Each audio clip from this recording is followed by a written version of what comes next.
Hi, this is Sandy Baird, and I wanted to tell everybody that this meeting will be recorded and then later shown on channel 17 CCTV Public Access Television. So thank you all for being here.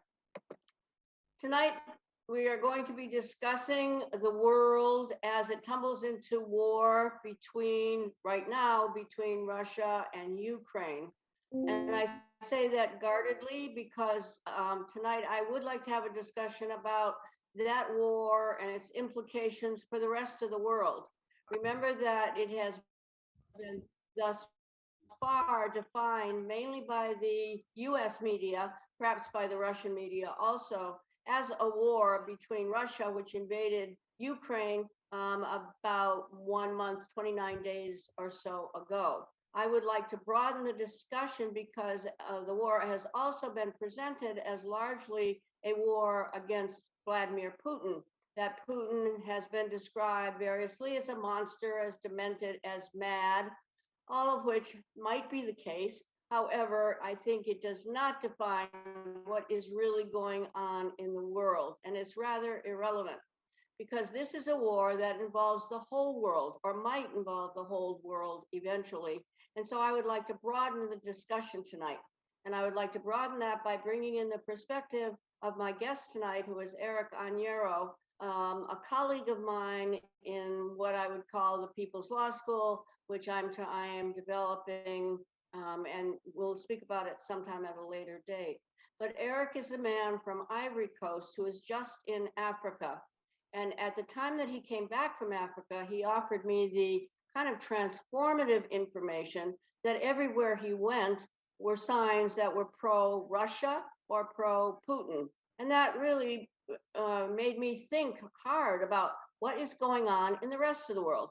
We think about mainly this war is of a concern and has been defined essentially as a European war, a war between Russia and between Ukraine, where Russia invaded Ukraine about 29 days ago.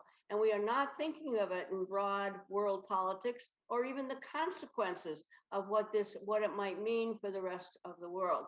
So I wanted to do an update with Eric about that. We did another program on that, talking about his information from Africa and also the consequences and the underlying causes of what is vast. It could very well tumble into World War III, and that will be a whole world and not just a war between Russia and Ukraine. Eric is a former reporter for CNN. He is from the Ivory Coast. He is joining us here in Burlington, and he is helping me develop the whole idea of the Vermont Institute of Community and International Involvement, and also the People's Law School. So I guess I will turn this over a little bit to Eric and just get his perspective really from the third world. Okay, so Eric, what did you find? Thank you, Sandy, and thank you to everybody to be with us tonight. I was in Abidjan in Ivory Coast and in Ghana when the war started in Ukraine, and I was quite surprised to realize that among the Africans there was some kind of sympathy, some kind of backing, not like the war against the Ukrainian people, but the Africans in general were in favor or were behind Putin.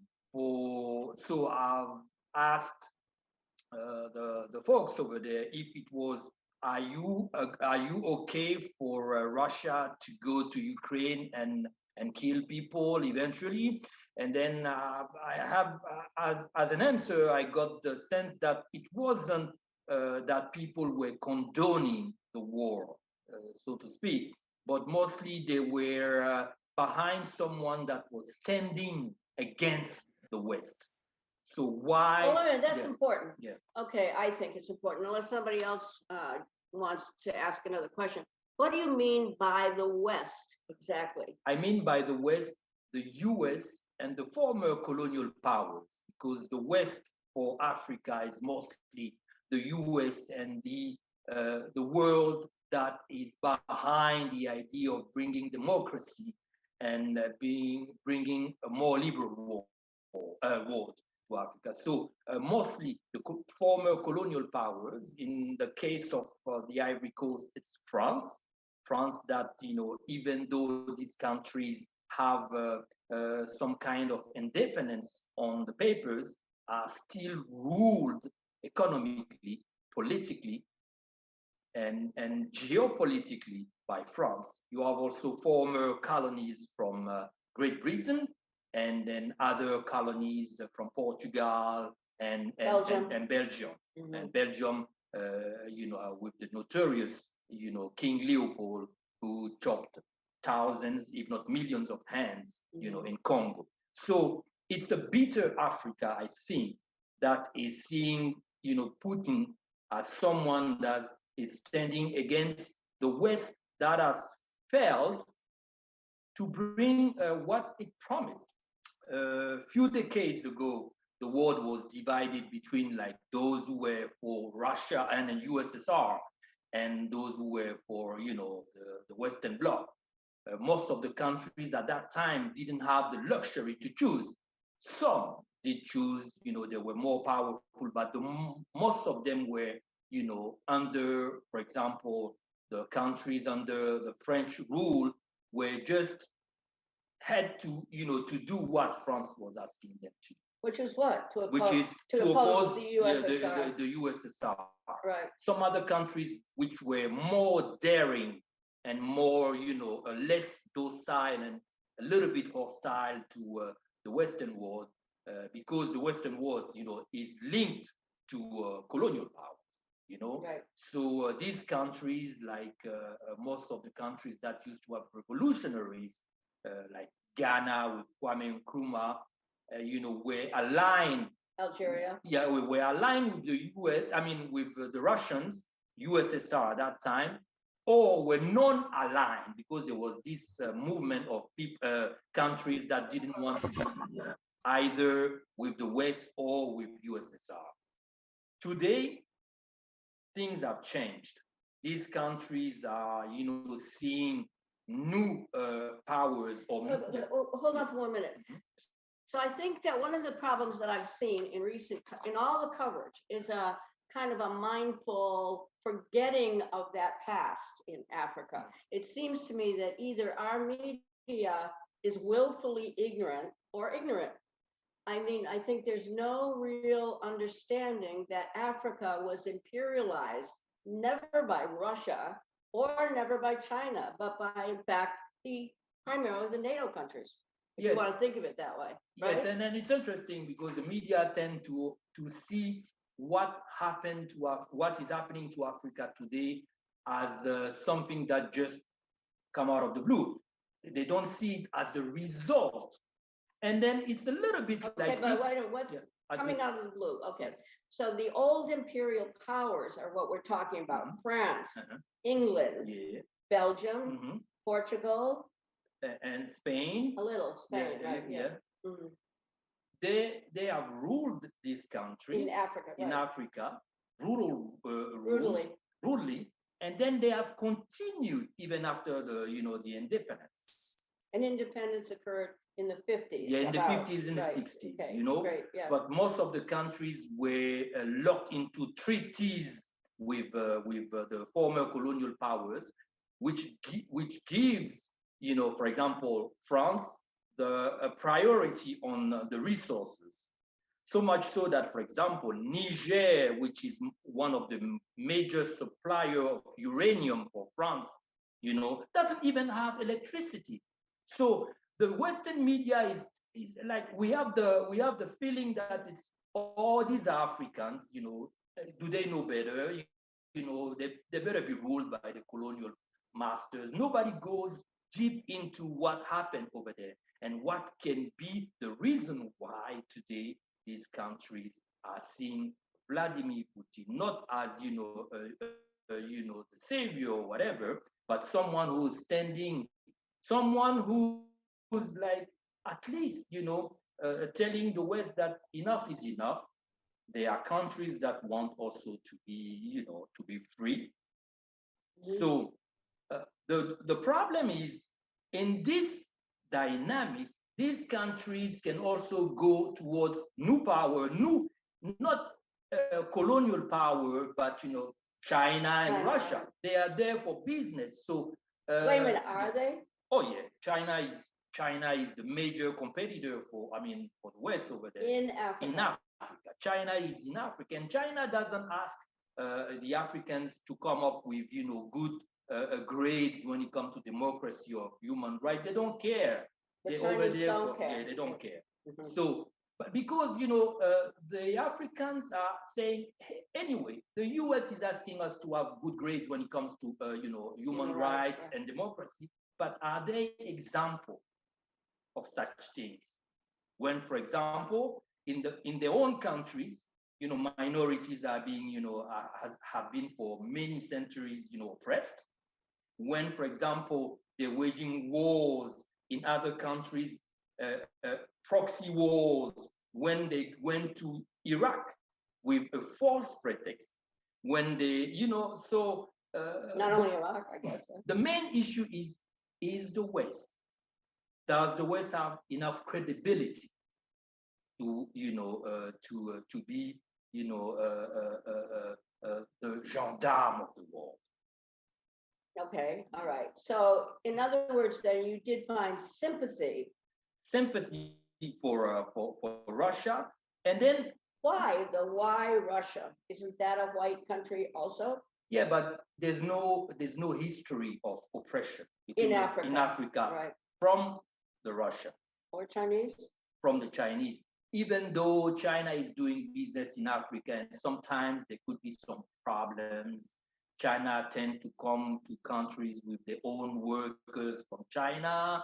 Anyway, Chinese are not angels. Mm-hmm. But I remember when I was working for the African Union, Mugabe saying one day, Mugabe from what country? Mugabe is like the former, Zaire? Former president of Zimbabwe. Zimbabwe, okay. Who used to be a good boy to the West until he asked Clinton and Tony Blair to help him get a little bit of the lands that were confiscated by the white farmers from England over there to his fellow Zimbabwean. And then it didn't happen. So Mugabe became... Wait a minute, did he confiscate the land? He confiscated some of the lands over there to give it back to the people over there. But from the Western world, he was like one of these barbarian, dictator again, going towards like... He was another Putin. He was another Putin. Right. Mugabe was not an angel. Right. But remember, anytime the West put pressure on a leader in the third world, this guy is cornered and become someone a little bit erratic. Mm-hmm. So this is what happened to Zimbabwe. So Mugabe was saying at the African Union at a big meeting one day, we were raped by Europe, but with China we can decide to go to bed with China. And you think that's accurate? China, enough, right? Yeah, I mean, someone who raped you. Mm-hmm. And then continues to oppress you through the UN, because most of the decisions about Africa is taken by the former colonial powers at the UN, who continues to oppress you through the World Bank and the International Monetary Fund, which has applied very, very, very difficult measures to the African economies, sending these economies to be privatized, and cutting down on the social, investments, no more hospitals, no more schools, but just pay back your credit cards to the Western banks. So, at the end of the day, China is building roads over there with that condition. Why then? Because China is making money. China is doing business with them. So I think it's about time the West understands that things have changed now. That the new generation of leaders want to do business with whoever comes to them without, patronizing them, without thinking that they're subhumans, who don't even know how to take care of their own resources. The continent has changed. The continent now wants to do business with the rest of the world with no, father or mother who will come to dictate, what they have to do. This is And without the history. without the history. It's a thing maybe of the past, but how could you forget when you continue to be exploited? Niger in West Africa, I mean in the Sahel, right, continues to provide uranium to France, but Niger doesn't even have electricity. Any electricity? I mean, barely, barely. Nigerians are living in extreme poverty.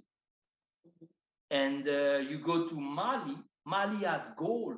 All the gold that is in France comes from Mali and all these countries, but Mali doesn't have decent hospitals. You go to Ivory Coast might be famous for, cocoa, chocolate, and everything, but the Ivorians don't own their own country. It's all decided in France. So, at some point you want to go beyond that. So that's why I think these countries, I mean, the Africans are behind the Russians. But even for the sanctions, Europe is the only continent, or at least Western Europe is only one, and then the US that are applying the sanctions. Okay, that's important. Yeah. So let's pause there for a minute. In response to the war in Ukraine, the United States primarily issued sanctions against Russia, which means what?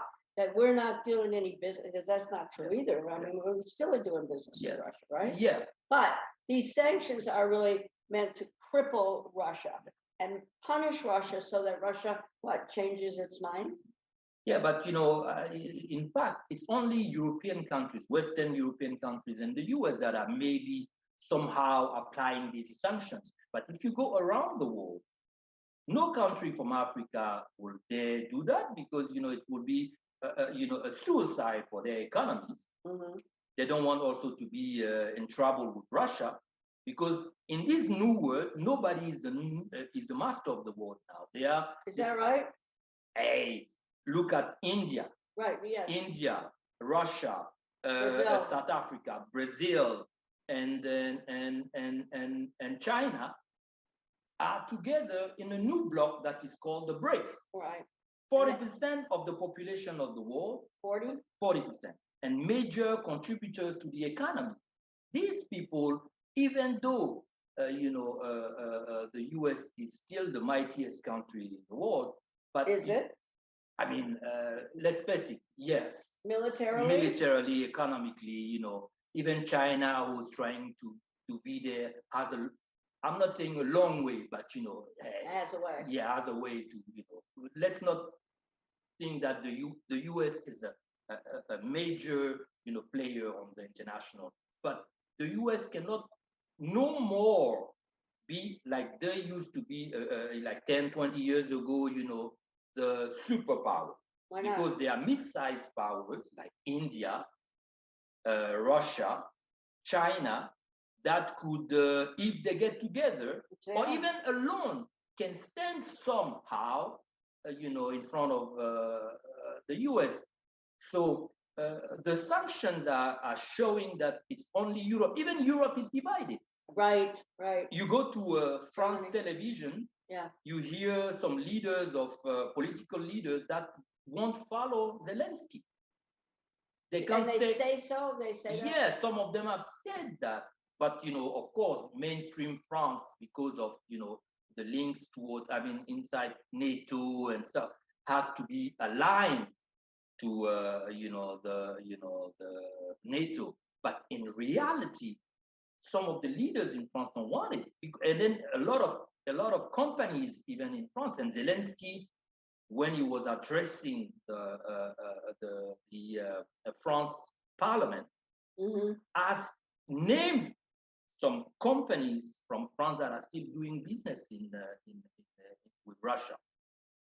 So the world has changed, and then the countries like in the third world, even if you go to Latin America. No, I want to get to Latin America in a minute, but it seems to me that what we're talking about, honestly, is that our media here and the media that I see all over the United States is when they talk about the world does not support Putin, they're talking about the white world a lot. They're talking about NATO countries, period.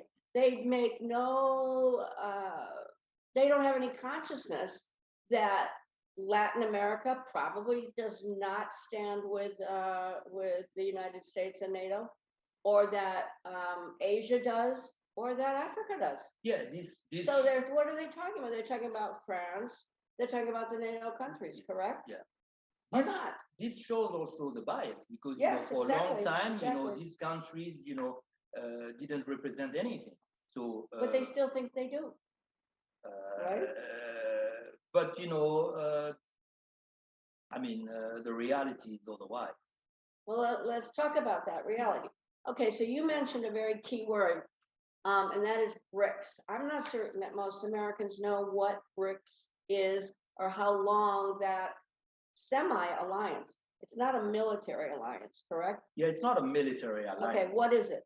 Economy and It's politics. an economic agreements? Yes, because you have Brazil. Brazil. For example, major. Brazil says we cannot apply any sanction. Brazil is a major agricultural power.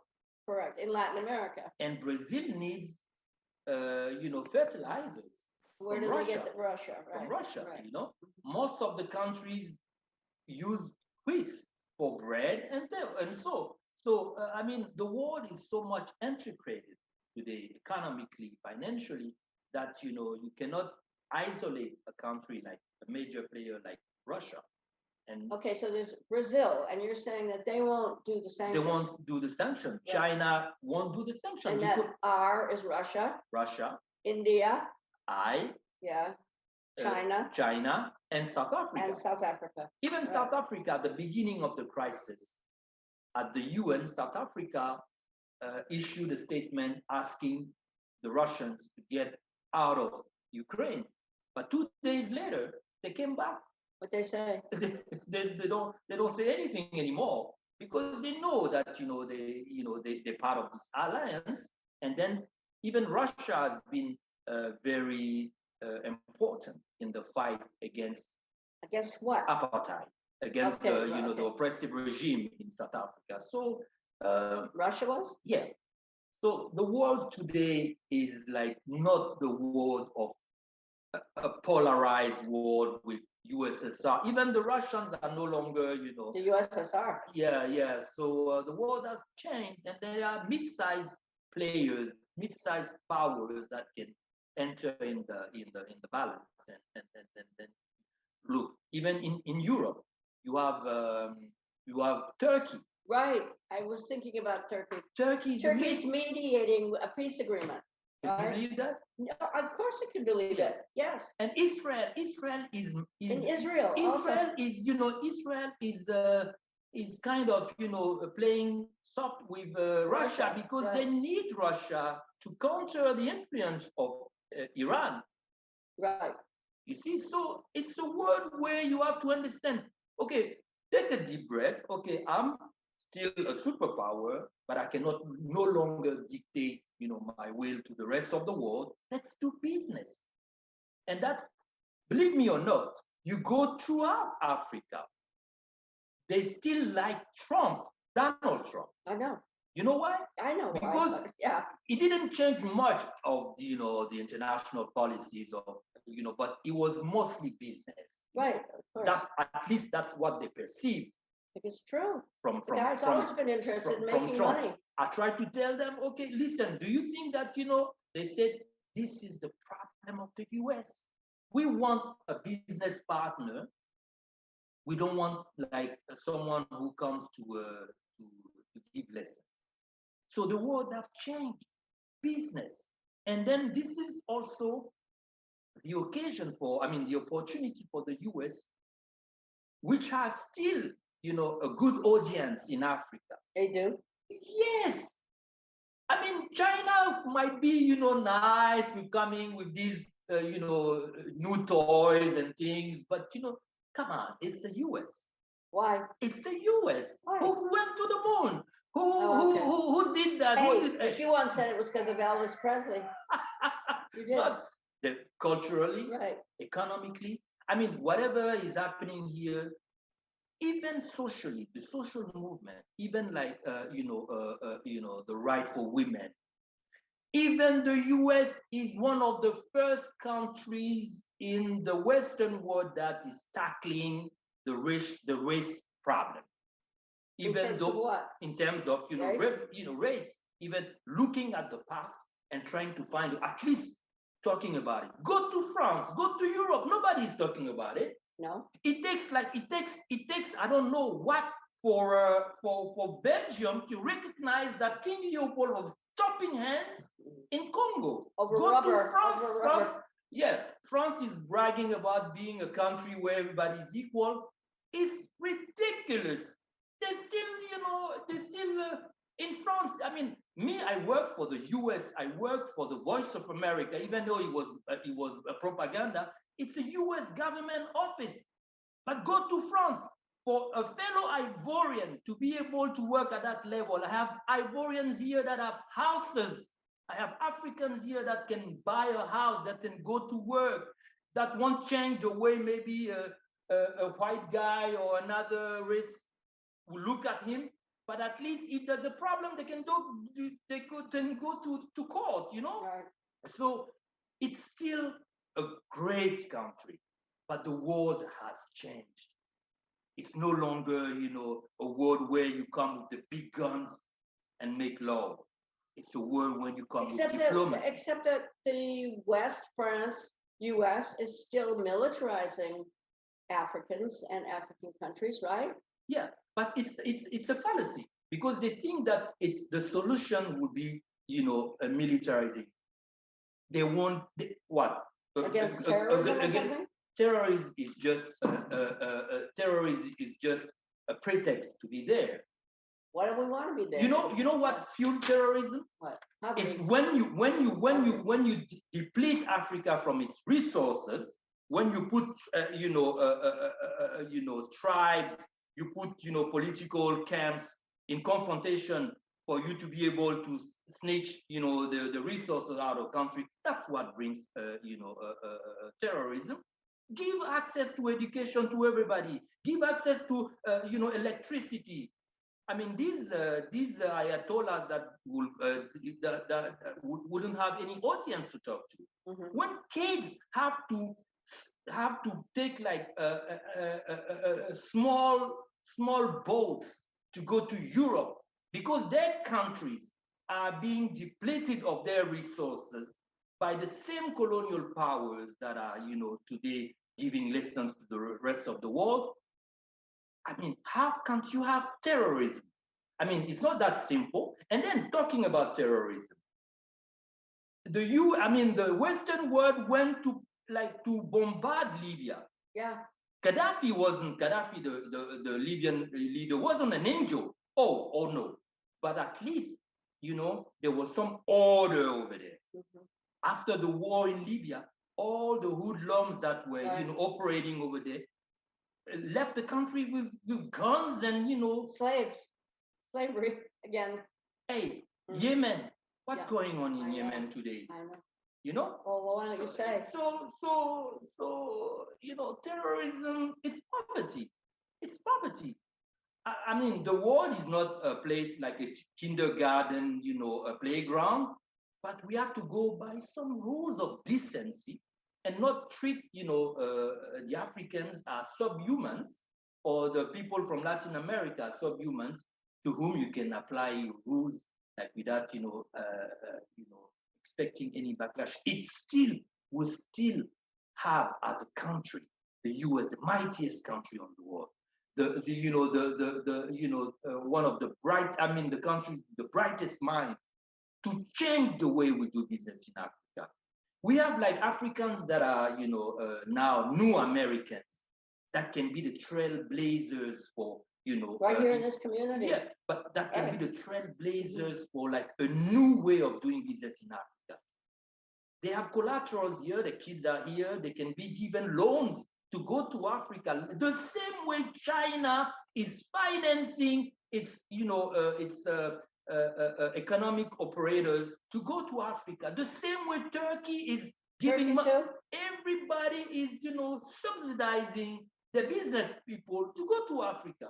We have Erics, we have people that are still loyal to America that could go there, open McDonald's. I mean, I'm not I'm not calling for, but that could open like franchises that could do business and change the way. And that, you say, is what Russia and China that is are what doing. Russia are doing. They're not coming. Of course, we have to ask for human rights and so. But the better way to have someone talk about human rights is to have him like to be prosperous, Right. and then you can start discussing about how do you ask for human rights to someone who doesn't even go to the hospital? Mhm. It's like a secondary thing for people. I'm not like minimizing the fact that we have to hold some people accountable. But who are we? Are we credible enough when we let Saudi Arabia Right. massacre people around? There's almost 500,000 people that have died. I don't know. In Yemen, correct? Yeah. You go to talking Congo. about, right? You go to Congo. Congo, right? Kids are dying in these mines. Like people are killing each other for just the West to have cell phones. Mm. Of course, the politicians over there are corrupt, but they are peons. They are puppets of Of what? of most of the Western governments and China and Russia.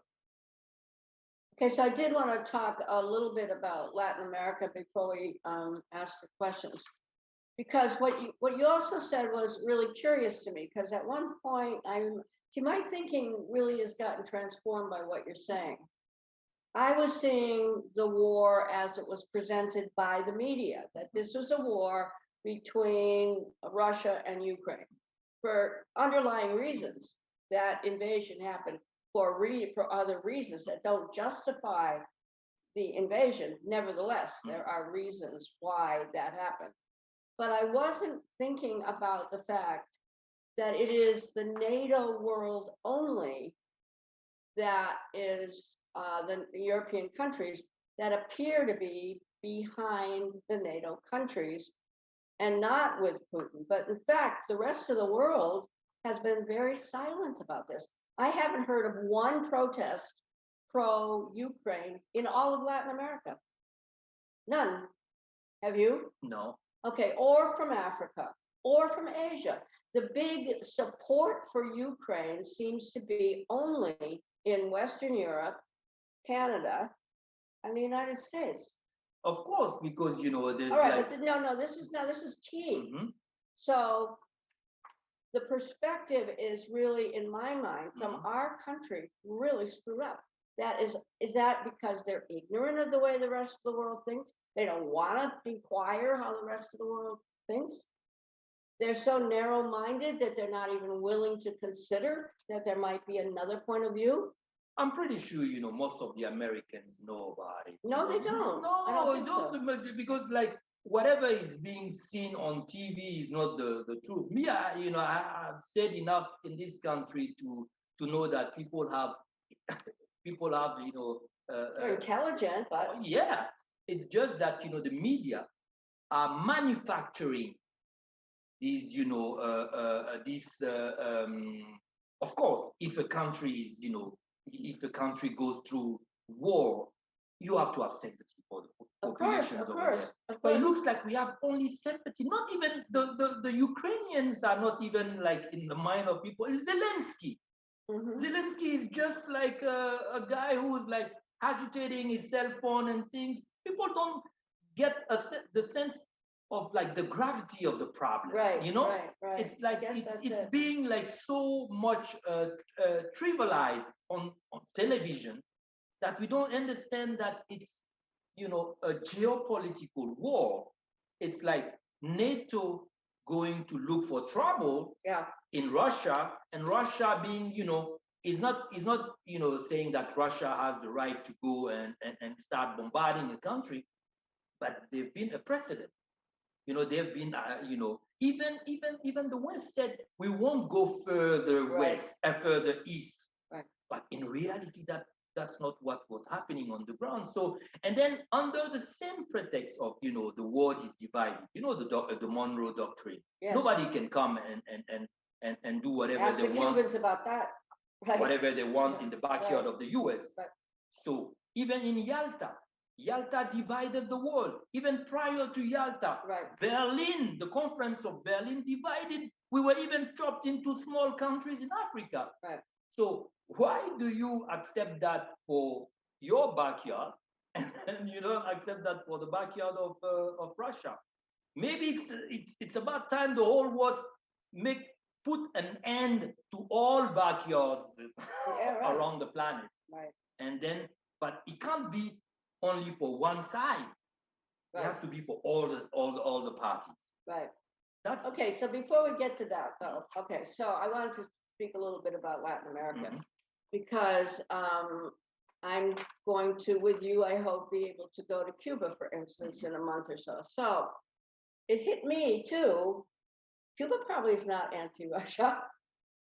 And why is that? The reason is there's a big history really in all of Latin America, but particularly in Cuba, where the United States has decided that Cuba is going to have an embargo against it because it's a socialist country, is what I believe. And it's because Cuba had to, in a lot of ways, accept assistance from the old Soviet Union and also now from Russia. There's these similar feelings, I think, throughout the Americas, except for the US and Canada. The sympathies in Latin America must be all very mixed, and they must too be seeing that they might very well be not sympathetic to the NATO countries, in other words. I guess put it that way. Yeah, I think at the end of the day, people are tired of, a word that, is about, follow this camp, follow here. People just want to have prosperity. But they want to, as you said, they want to do business. They just want to do business. Right. And then, so it might be, however, tragic the situation in Ukraine. Right, it is. But, the Malians have a problem. Right. How are they going to feed the people? How are they going to have electricity?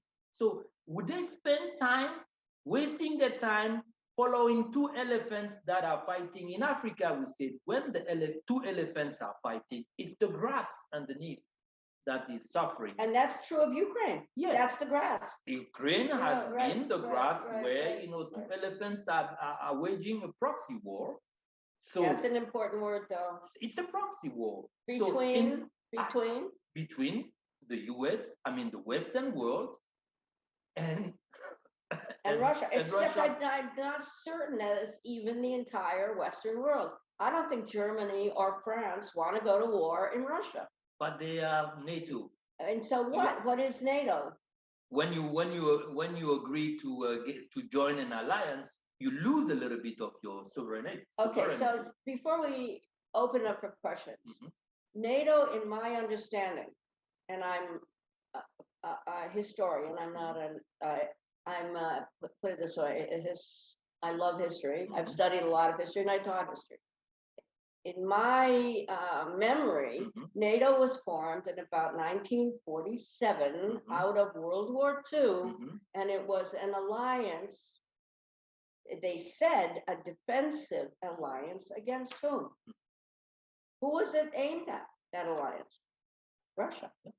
Out of World War II, where the United States and the West had depended on the Soviet Union to help or pay the biggest price to defeat the Nazis. Everybody thought we were going to have peace with the Soviet Union. And in fact, the West developed an alliance against the Soviet Union. And immediately the Cold War started. It's my contention. And then NATO also expanded. During the, I think, Bush the first, there was an agreement not to expand NATO up to the borders of Russia. And then the Clinton administration broke that agreement and piled all these new countries right into Russia's backyard, right? Yeah. That were NATO. Yeah. Okay. So to me, this is a proxy war, a continuation of the desire on the part, at least of the United States, to really, basically to really hurt Russia. But you know, the word And also Russia took the bait, probably. yeah, but right? you know, you have also to understand that, you know, out there also, you know, Russians and Chinese and other powers are not letting the US, you know, rest. They're also pushing for, you know, Of course. of course. So I Of mean, course. one can understand that, you know, the US also is trying to defend, you know, Defend what? you know, Defend its NATO allies, including all the new ones. Poland, for instance. Poland seems to be the ally in NATO that is, it seems to me, that is most interested in this war against Russia. But I don't. Yeah. I don't think Germany and France really are. no, they don't. I mean, they're in trouble because, like, when are they going to get rid of the dependency towards, you know, Russia?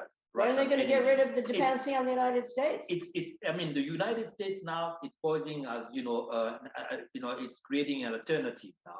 We're gonna give you, you know, gas and, you know, but you know, Gas to who? it Germany won't- and France? it won't happen now. I know it. I It know won't happen now. So I mean, to me, let's go towards peace. Now it's But not you also say something else. Yeah. Do business. business. Let's go towards peace. Let's find a peaceful solution in Ukraine now. Because, I mean, even if Russia cannot invade the whole Ukraine, They don't want it, I don't think. the rest of the Right. world wouldn't be able to also get Russia out of Ukraine Right. that easily. At the end of the day, it's the poor people from Russia, from Ukraine. Ukraine. I And know. the African know about it. They know how, you know, Western powers have been fighting. Put them, you know, in between, you know, if you go, for example, Rwanda, what happened to Rwanda? The genocide in Rwanda. The Well, what genocide, did happen? 1 million, I know, but 1 million people died in almost 2 or 3 days. I mean, over a Over few what? days. Rivalry between the US and France in the region. What, really? Oh, Between definitely. US and And France? France in the, I in, thought in we the were friends region. with France. At some point, the US started to see if they can, you know, Jockey themselves. but, you know, at the end of the day, it was very tragic. Yes. So now they agreed to at least consult before doing anything over there. But, you know, what happened to Rwanda? 1 million people almost died. 1 million people And that was a died. contest between the superpowers? Yes. If you go to Congo, what is Yes, happening to yes, Congo? So Africa knows what it is to be, you know, used as proxies for wars, even between back in the days, the West and USSR. Right. They know what it is.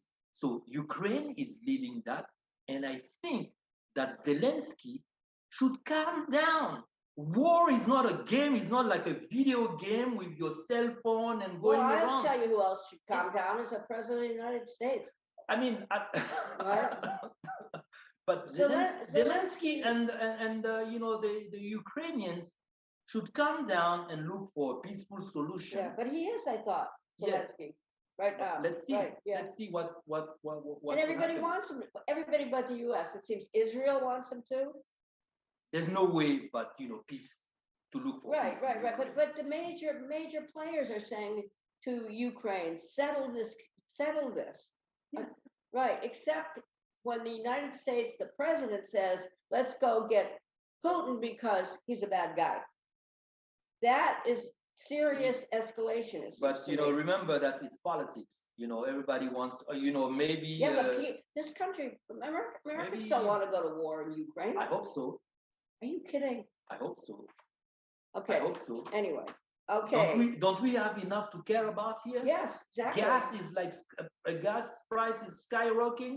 We need to accelerate the transition towards like electric vehicles.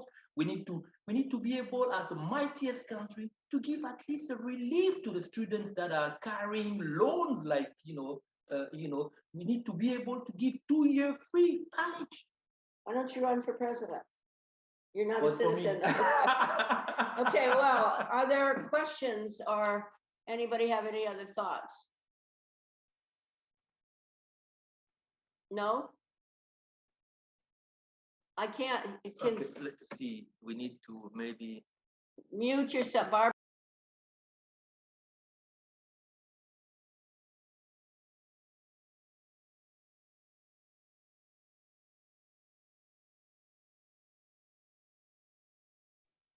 Sandy? I can't hear you now. Who is speaking? This is Sharon Busher. Hi. Okay, hi Sharon, what's up?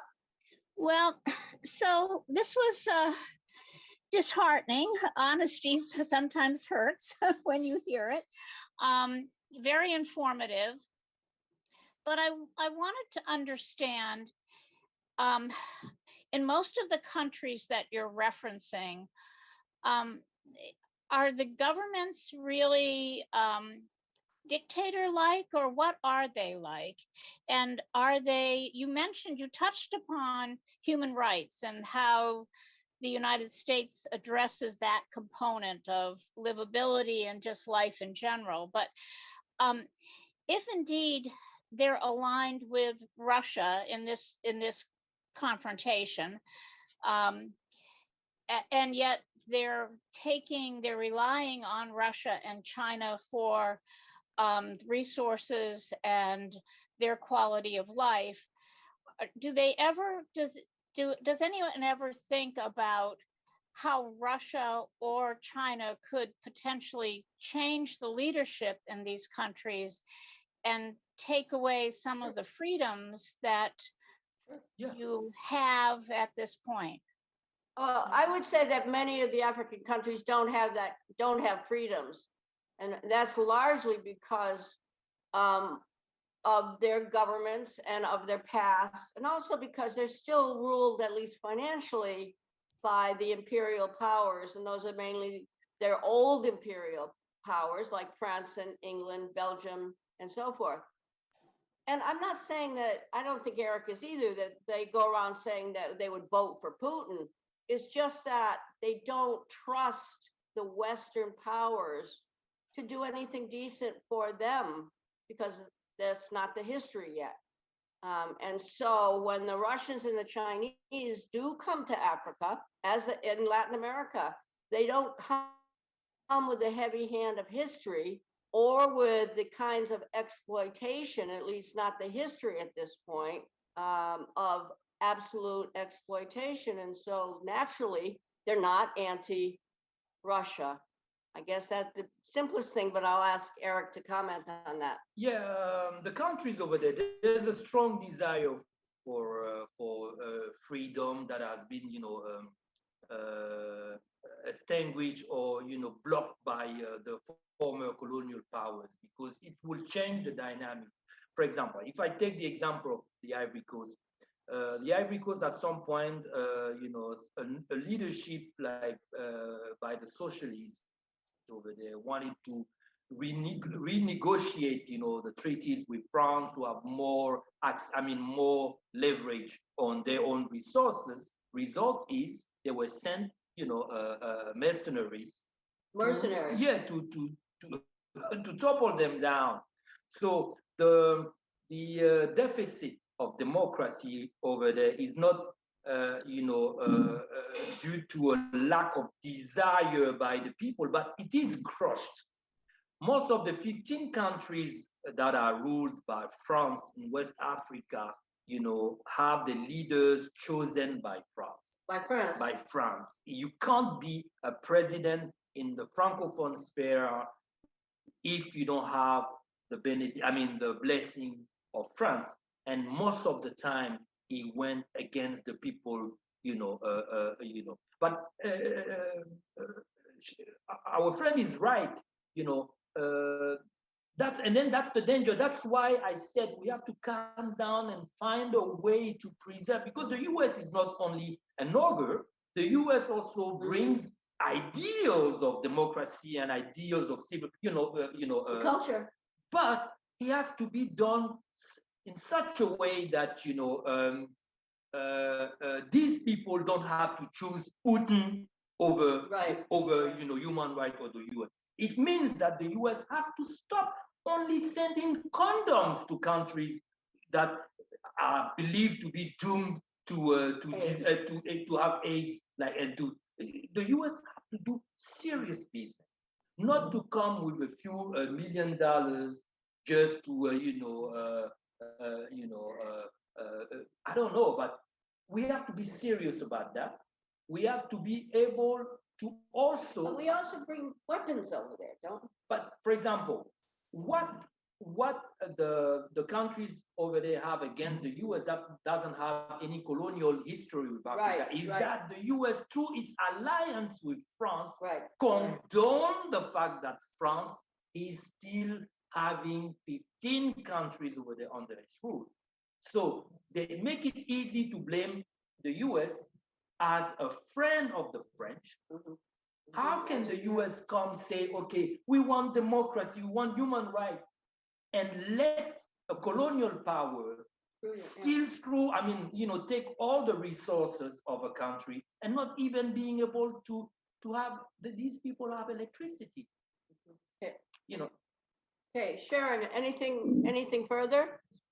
No, I understood his point about the past rule.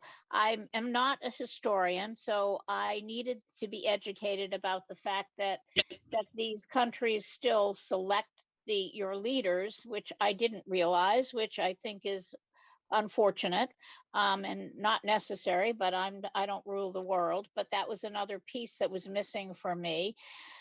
This has been a very important conversation for me to understand how complicated the world is, and you've really helped me take a step in understanding that. It doesn't make the situation any easier. I think it makes it more complicated. And I can I just ask one other question? I didn't really understand. So as far as the Ukrainian people, is there any feeling of empathy for them or not? I just didn't understand that piece. I think Probably. Yeah. I mean, you got to understand though, Sharon, too, these people know what war is like. So of course they have empathy with all people who are under the gun by foreign powers, because they have been. For centuries, the African people, the people of Latin America have been the victims of US and Western European militarization and wars. So yes, they have a great, and I do too. What I think our argument here is, or are beginning to understand, is that Ukraine is the battlefield upon which the superpowers are playing out their agendas. And it's the Ukrainian people who, of course, are suffering the most. Yes. The same way I think they have, and then this is also a danger, so that like you are so bitter that you cannot have the normal, empathy for, those who are suffering. We don't have the right to let it go that way. Right. What I'm saying is, like, even at the beginning of the war, we've seen on TV all around the world, refugees, African refugees that were trying to flee from Ukraine, that were blocked by, some guys in Ukraine. It's not the Ukrainian government, but even in Europe, some refugees, some African students that were in Ukraine were blocked, tried to get back to get to Europe to have the same right as the Ukrainian refugees. They were refused that. All right, I know. So I remember that. Today, thanks to the social media, you have like these small portions of information that are coming to you. Naturally, you will be reacting that way. We need to have a fairer world for all reasons. And then we're doing that work here. I'm so proud to be here while it's happening. now he has to translate into the foreign policy, because Right. Black lives don't matter only in the US. I agree. All lives matter everywhere in the world. If we have the courage to, face the past that have been an outrageous past, we agree about that, but not only for political reason and then to tame down the anger of, some minorities here. It has to be applied everywhere. How can an African, how can even as an African American, I will doubt the fact that Black Lives Matter. I will doubt that assertion. If I look in Yemen, I look at people being, if I look at Zimbabwe, I look at people being treated like as How about Libya? subhumans. How about? So Yeah. we have to be Sandy, concerned. Okay, wait a minute, Peter. I wonder if I could just address Sharon, another aspect of Sharon's question. Sure. I've actually spent a good deal of time in Latin America. I've been to Venezuela about 6 times, a couple of times in Bolivia and so forth, and Argentina. I can tell you that the role of the sanctions, in particular in Venezuela, these are on completely false pretenses. The elections, I've been there during elections, actually. They have elections which are certainly is perhaps more reliable than ours. I think that their system is really pretty foolproof, and and yet our country has consistently one of their reasons is a completely fake reason for sanctions on Venezuela, that the elections are false. And as a matter of fact, our country is promoting and recognizes as a president a guy who was never elected anything like president. Right. He's a complete fake. He's actually been. He's a scandal at this point, because he and his gang have been stealing millions of dollars. He has almost zero credibility in Venezuela, but we're insisting that he is a legitimate. Our government is insisting he's a legitimate president of Venezuela. He's a laughingstock in Latin America. We back and so on. So all of the sanctions are really not to bring about any kind of human rights or anything like that. It's really about gaining control over the resources and putting puppets into power.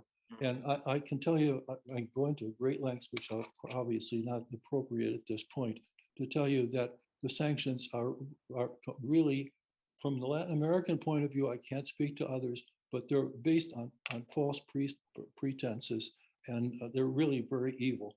They're literally killing people. And people turn to Russia and China. Right. Venezuela got vaccines. They were blockaded. Could not be bought from the United States. The United States was keeping them from getting vaccines, but Cuba, Russia, and China sent them vaccines. That's an ugly thing we're doing there. Thank you, Peter, because that's, I think, what really, Peter, thank you a lot, because that again points out why the real world, or a lot of the world, does not support the NATO position, and they look to other countries as more sympathetic to their real needs, like Russia and China. And the old imperial powers, as Eric pointed out, are losing credibility, I think, everywhere in the Black and brown world. It's essential to understand that our media go along with all this. I read in the New York Times and the Washington Post just blatant lies, things that I know from seeing on the ground what's going on. They're just plain lying, and they're building a case so that we can attack these countries through sanctions, kill people through starvation and deprivation, wreck their economies, and our media go along with it. And I must say that I've been following. I've actually been looking at media from other countries with regard to Ukraine. And without going into detail, I can say that much of the reporting is so incredibly biased and one-sided. And I believe, though I can't say with the authority I can about Latin America, I believe that much of it is just plain lies. Yeah, I've been a reporter for one of these media outlets, and I followed the war in Ivory Coast, my own country, I know my papers were changed overnight just to be aligned with the evangel, with the good news from the, the From Voice of dominating, America. the dominating powers, So it's they brainwashing, people Right. to manufacture these, even like today you go on Uber. I'm not doing any advertising. As soon as you ask for a ride, there's a message. Would you donate to Ukraine? Wow. Would you donate to Ukraine? Not explain to me what is going on in Ukraine. Why should I donate? But just donate. So it's like manufacturing that empathy for Ukraine. And they're doing it very well, because at the end of the day, it's the same. You go to France, it's the same oligarchs from France that own all the medias over there. Mm. It's same thing like here. And then the liberals, the progressive here in the US are playing the same game. They're playing the same game. Okay, are there any, we're kind of running out of time, and I wanted to give somebody else an opportunity to say something or have other questions. Anybody? Sandy, Nancy has her hand up. Okay, Nancy. Thank you, Nancy. Thanks. Well, thank you. I just want to make a quick comment about the sanctions. That's to me another way of making war. Yeah. The other thing is, my limited understanding of Ukraine is in 2013 and 14, the US was over there and helped and changed their government. Right. So I think Zelensky is possibly a puppet, and we're sending more weapons to the Right. Ukraine. So it just seems like we're there to make war, and the news says, oh, Russia was unprovoked. Well, I don't think they were unprovoked. But anyway, that's just a couple things I was wondering about. I think that's really great, Nancy, that you said that, because the media puts forth and this is why we're doing this tonight, and we probably should keep doing it. The media is putting forth the notion, the madman theory of history, that Putin's a madman and that we have to get to war against that person. While Putin did in fact enter Ukraine with weapons and is making war there at this moment, there are reasons for that. I continually say that, and then people say I'm a Putin puppet. All I'm saying is there are reasons that this has happened that are separate from the fact of Putin's personality. And I thank you for bringing that point up. Are there any final thoughts or questions? Thank you, Nancy, and thank you all for being here. Anybody else before we end? Thank you. Thank you very much, and hopefully we'll see you soon. Bye-bye. Thank you. Recording stop.